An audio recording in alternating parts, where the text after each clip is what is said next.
আমাদের সমাজে জিন এবং জাদু কেন্দ্রিক কিছু বিষয় রয়েছে, যে বিষয় নিয়ে অনেকগুলো শিরক কুফরি কুসংস্কারে আচ্ছন্ন আমরা আছি। আমাদের সমাজে বহুলভাবে কথাগুলো প্রচলন রয়েছে। এর মধ্যে একটি বিষয় হলো যে জিনকে কি হত্যা করা যায়, জিনকে কি জবেহ করা যায়, কিংবা জিনকে কি বোতলে বন্দি করা যায়, কিংবা জিনের কাছ থেকে কি কোনো চিকিৎসা নেওয়া যায়। এই প্রত্যেকটি পয়েন্ট শিরিক এবং কুফর। জিন বন্দি করা যায় না, জিনকে হত্যা করা যায় না, এবং জিনকে কখনো জবাই করা যায় না, এবং জিনের কাছে আশ্রয় নেওয়া যায় না। নবী সাল্লাল্লাহু আলাইহি সাল্লাম স্পষ্ট বলেছেন যে জিনদের কাছে আত্মসমর্পণ করে, ইস্তেআনা করে, সে শিরিক এবং কুফরে নিমজ্জিত রয়েছে। সুতরাং জিন, এটা মানুষকে বুঝতে হবে, জিন একটা শারীরিক বা আরবি মারজান শব্দ থেকে আসছে, যার মানে লুকায়িত।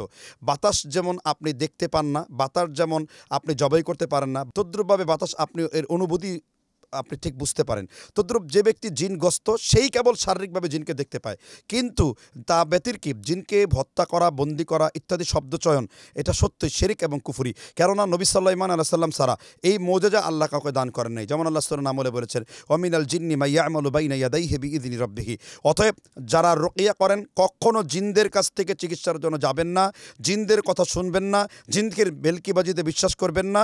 কোরআন এবং সহিহ হাদিস ভিত্তিক ঝাড়ফুঁক, এটাই হলো তৌহিদের গণ্ডি, আর এটাই হলো শরীয়তের রূপরেখা, যা সুন্নাহ এবং জায়েজ দ্বারা প্রমাণিত।